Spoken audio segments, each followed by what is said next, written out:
Welcome back to our interview series on breaking the silence of maternal mental health. Today, we have the privilege of speaking with Dr. Saravanan Thangarajan, a highly accomplished clinician, researcher, and global health leader with over a decade of experience in inclusive healthcare policy and sustainable public health policies. Dr. Thangarajan has made significant contributions in the field of maternal health, and his research aims to bridge the gap between climate resilience and maternal mental health. And today we're excited to gain his insights from his expertise in this field. Dr. Thangarajan, thank you so much for joining us today. Oh, thank you so much for your kind word, and happy to be part of the MMM series today. Great. I'll just start off by asking you if you could tell me what first interested you regarding maternal mental health and what led you down that path. Yeah, right. So to answer this question, it all started with what wasn't said. Mm. I was working on a maternal and child health project for the Indian government.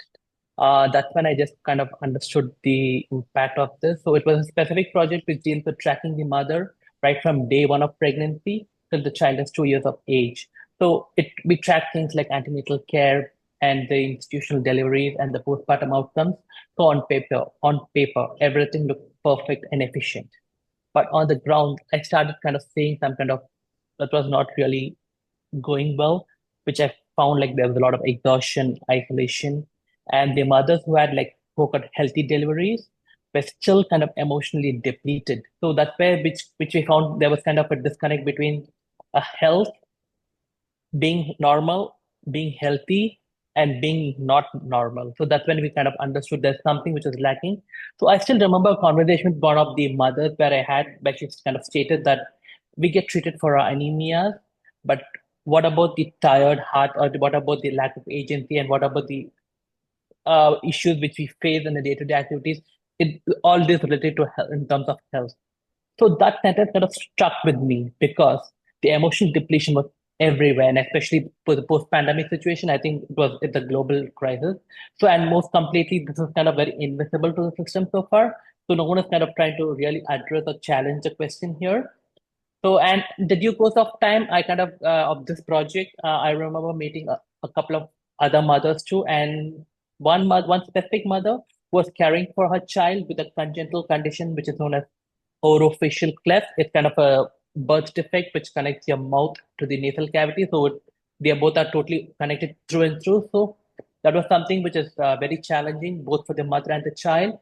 And and all this was happening with over 100 degrees Fahrenheit, where the mother's house is kind of positioned, which is kind of a temporary setting. So she didn't have an agency of an air conditioner or AC, and nor did she have any help. So that was something which was doing all by herself. So some of the words which I recollect, like my health is fine, though in spite of all of this, she said her health is fine, doctor, but something inside me is kind of breaking. So I think that broke something in me too, actually, because that's when I realized that we are not just missing some diagnosis, which is kind of a physical, like your anemia or your heart rate or something. We are missing something, a human weight of care is. And then I took a deeper dive into kind of understanding the global scenarios, and it became clear that it's just not a situation which is happening in the global south or a global south problem anymore.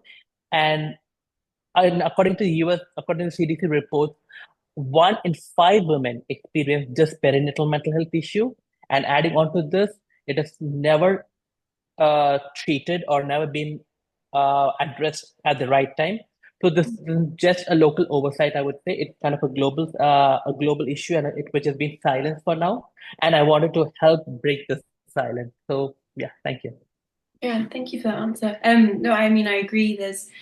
There is, I think, a common theme across a lot of maternal care that there's a huge focus on the physical, and if the physical and the baby is okay and the development is okay, then it's termed healthy. But there is a huge holistic neglect, which includes maternal health, mental health. Sorry, yeah. You've done quite a lot of research on the link between climate change and maternal mental health, which is really fascinating. Would you be able to elaborate on this link and what is the data currently showing us? Absolutely. So the link there was. there were so many overlooked crises which was all coming together. And during my field research in the limited resource setting in India, I met few mothers who were living in single rooms, which were kind of temporary shelters where the house kind of traps the heat. So it was anywhere around like over 100-degree Fahrenheit, and there was no proper ventilation, no privacy, and fluctuating power supply. So all of this happening at once. And adding on to this, some of these mothers were caring for children who had like birth disabilities. So managing kind of a heart disease or kind of a feeding issue at home, it was in all of this happening in so-called literal living in a furnace. And recollecting with one of what my mother said, like I hold him in my arm and she kind of fans him all the night. And in case if she kind of sleep or she kind of forgets, the child cries again. So literally she doesn't sleep most of the night. So this is just, I wouldn't say it's kind of a more of a physical stress. This is a kind of climate fueled emotional collapse. So this is something which no one is kind of talking or addressing it. So this is something which kind of really struck me to the core. And on top of this, the data from my research kind of made a clear link that mothers in high environmental stress zones reported to have significant higher symptoms of depression, anxiety, and parental burnout. So this is especially true for mothers who are raising children with disability because they're already the resources or your agency is kind of already stretched thin. And this is kind of being mirrored globally too, I would say. So in the US, there were recent studies which kind of shown like the exposure to extreme heat, wildfires, flooding increases parental anxiety and mood disorders. And many mothers describe as knowing how to keep their, not sure how to kind of keep their children safe or kind of regulating their climate emergencies. And that the fear becomes really chronic, I would say. And so, yes, climate change is environmental, but not anymore. It's a kind of a global crisis for now. And it's also deeply emotional, especially for mothers caring for children with disabilities and taking care of the day-to-day activities under all these extreme conditions. No, yeah, it's so fascinating. I mean, I think you're right. This is the first time I've come across the link or the even, an open discussion about climate change and mental health. And with the worsening climate, it's becoming more and more important that we're recognizing these links and the impact that they are having on health. So thank you. You mentioned just before the challenges that mothers face caring for children with disabilities. How do maternal mental health challenges vary across these different groups, including mothers in marginalized communities or in climate stressed environments as well? Yeah. So talking about the mental health challenges vary in intensity and how these stresses shows up and but on the core it's all the same. A heavy emotional burden which is carried with little support, I would say. So in marginalized communities, mothers who often navigate poverty, unstable housing, so have and more of an unsafe neighborhood, I would say, they are still expected to be calm, consistent caregivers. So that the emotional toll which we kind of face and see. So on top of all of this, caregiving for a child with disability is the pressure compound. So in a part of our study, which kind of the results showed that these mothers reported a high depressive scores, and especially during extreme heat events. So during the summers, I would say, and moreover the field work where I did was more of in the tropical region. So we have summers throughout the year. So it's kind of like having it almost around the year. So and they kind of spoke about a lot of topics which came up was on isolation, kind of guilt and of not knowing how to kind of comfort the child, especially when the homes itself look like a furnace or they feel uncomfortable at the home. So that these are the conversations which turned up during the part of my interview. And as a part of my interview, one of the mothers kind of mentioned like even my arm when the arms are empty. The burden is not. So I think this is some kind of a very strong quote which I felt, which is a part of my research data analysis where we kind of utilize to which kind of explains the silent load which so many carry, and this line has so much of value and meaning to it. So I think which is still unspoken or which is not been into the creating an awareness for people for public to understand the impact it can have, especially on the family or the society as a whole. And these patterns also kind of repeat globally, I would say. A mother in California kind of shared the same kind of during the wildfire evacuation that she feared more for her autistic son's meltdown rather than the fire itself. So this kind of anticipatory emotional low labor is unrecognized, but they are still real. So while the settings kind of differ, the shared experience is clear, and it's the caregiving under stress or without support leads to quiet suffering that rarely gets seen or treated. Mm. Yeah, I really like how you describe that as a silent load. And I think it's a real, like you said, so common across so many, mothers' experiences. And then additionally having to deal with high stress environments. Just yeah, exactly. It's a silent load that they carry and bear, and it's not being recognized. Yeah. In the light of these growing global inequities, why do you think it's so urgent to address the intersection of climate change and maternal mental health right now?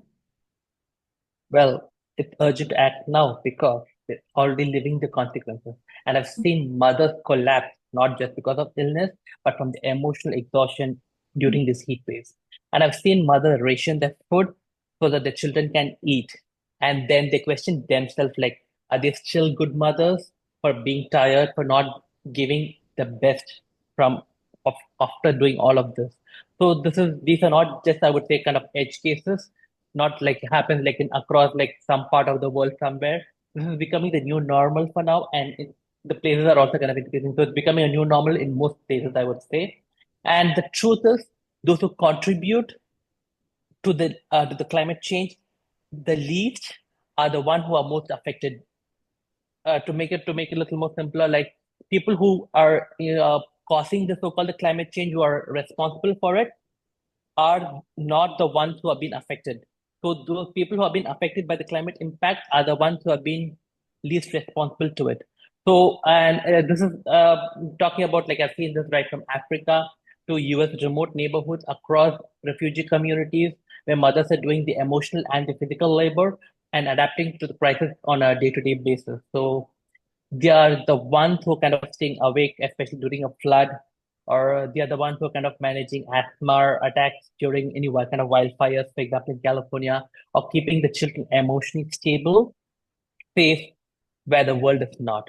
So this is just happening, everything in silence, which we just talk about the wildfires, we just talk about heart attacks, COVID-19 and all that's happening, but these are kind of silent crises which is kind of unspoken or untold about. So if we don't kind of center this maternal mental health issue in our climate conversation, we're kind of designing a resilience plan that ignores the people doing the real frontline work, I would say. Yeah. Yeah, yeah. It was really worrying hearing, the women that are suffering most are contributing least. And yeah, it just shows that stark inequity, I think, and the need to not distance ourselves from this discussion and engage with it more. Yeah, definitely.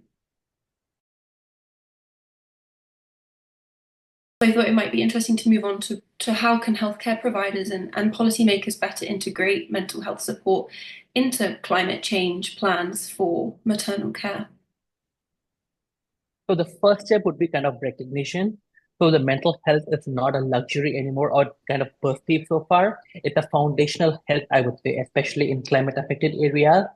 And then talking about the providers can start by making emotional check-in routines, like kind of ask things like instead of having like how is your blood levels or such things like that, you can ask manager like how are you emotionally doing today? How are you really doing today? And give a pause. I think that pause would kind of create a space for the mother to kind of open up or kind of create a space for her to kind of to talk. So use tools like I would suggest. I mean, it's not a general suggestion, like kind of it's going to Barkin index, I would say, which is kind of goes beyond the clinical depression and it's kind of looking at day-to-day functioning, the agency of your mother, trying to understand how efficient or how what is lacking in her. Because sometimes these are very silent, even the mother may not understand the situation. So it's kind of trying to help her out, kind of picking up the small cues, which kind of helps us to create a broader diagnosis, kind of a broader note, rather than just being like picking up like few physical symptoms or signs. So, and also we kind of need kind of climate resilient healthcare spaces, like kind of cooling rooms or cooling spaces, especially in tropical countries or global south, or it's just across the globe, because as you know, like extreme heat waves happen everywhere. So we need to have some proper clean water stations and have privacy for feeding children, especially during in terms of disaster. So these are not kind of, I would say, kind of extras or kind of additional from the basics which is needed. They are the stress buffers, I would say, and they help women to stay emotionally strong, intact during a crisis. And policy wise, I would say like we need to kind of have maternal mental health woven into these climate adaptation plans, and they are not an aftermath, like kind of have your plan and then kind of add the mental health component or the mental health component to it. It's a kind of, it should be a part of the key pillar, I would say. And in the US, we have the maternal mental health task force, which is kind of doing a great work so far. And we can just kind of adapt little lot of policies or strategies which is running across the globe, which is best, which have been best practices. And in India, I would say like the progress which we have made in Telemanas, which is kind of a tele mental health portal, which is kind of offering virtual mental health support in including the rural areas. So which is something which is very striking, which has been very successful model, which has helped reduce the incidence of suicide. So I think these kind of successful models can play a real help and way to address this kind of issues. And there are a lot of blueprints across. So I mean, we just need them to scale it up and make sure we kind of address the bigger population. And even at the COP29, which is known as your conference of parties, which kind of the UN nation, which talks about the climate change. So even they have been kind of addressing the maternal mental health within the broader context of health and climate change. So I think these are kind of welcoming, and this kind of being resonated at the global, at the international arena. So we're just hoping things get better, and a lot of policy changes are kind of turning up with these kind of conversations happening. And finally, I just wanted to make sure like that we must value these so-called the unpaid caregivers as frontline climate work. So because these mothers keep the child safe through a lot of these storm or floods or anything, and just on all of this from a blackout. And she's just not a public health labor. They kind of deserve kind of more recognition, support, and investment in these kind of sectors, the kind of maternal mental health, which is very much needed for us to have a more healthier world, I say. Mm. Yeah, I would agree. Thank you. Would you say that, I guess, then a big part of it is not just supporting the mother and her mental health, postpartum and during climate crisis, but equally as important or is, early risk identification and prevention? Exactly.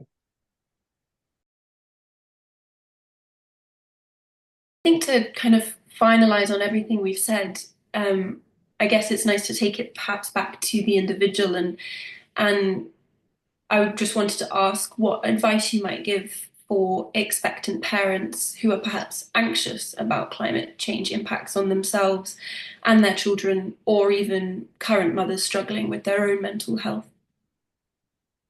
Yeah, well, I would begin by saying this: you're not wrong to feel the way you feel, and you're not alone.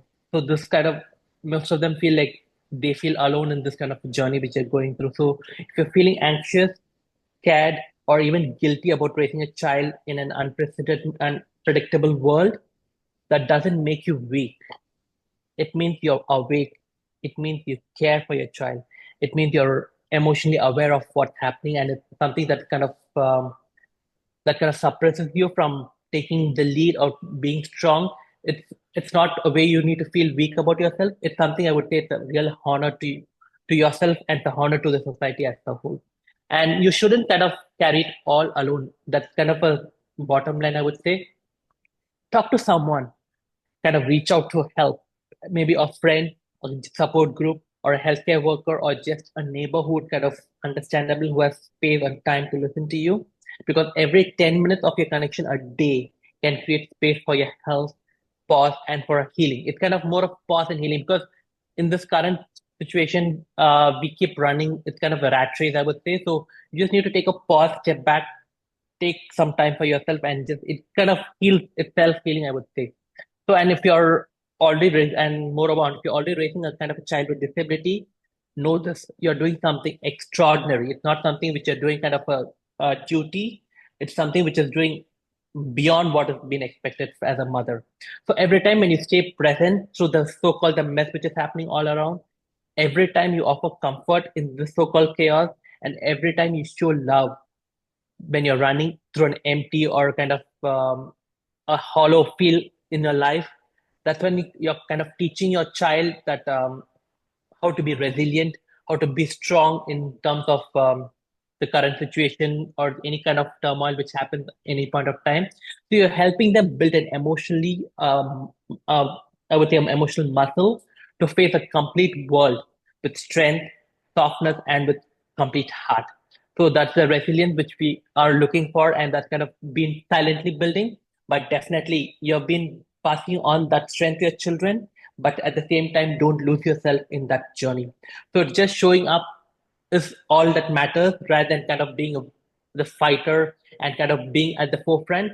You are all mothers are doing exceptionally great and you are aware of what you're doing. So no, you don't need to be perfect all the time. You just need to be, you don't have to fix everything every other day. You just need to be there. And in the world that is often highly unstable, your presence might be the most powerful thing, I would say. Yeah. Great, thank you. I think that's a really important message. And while the statistics are really scary, and there is a lot of urgency that needs to be done with enacting change, I think also there is a lot of positivity, and there are people that want to make that change, and that there is support out there, and that there are policies that can be put in place to enact change. And I think that's really important to recognize. But yeah, that concludes our interview today. I've found it really interesting talking to you. So thank you so much for taking the time. It's been fascinating. Thank you. Yeah. And always thank you so much for having me. It's truly been a meaningful space to share, reflect, and speak honestly about things that usually don't come up or in kind of that needs attention and that they deserve. So I think I would really appreciate make mothers matter hold space for such kind of deeper conversation. It's not just about the policy or system. It's just about talking about the everyday emotional realities of mothers around the world. Thank you once again. Thank you so much. Thank you.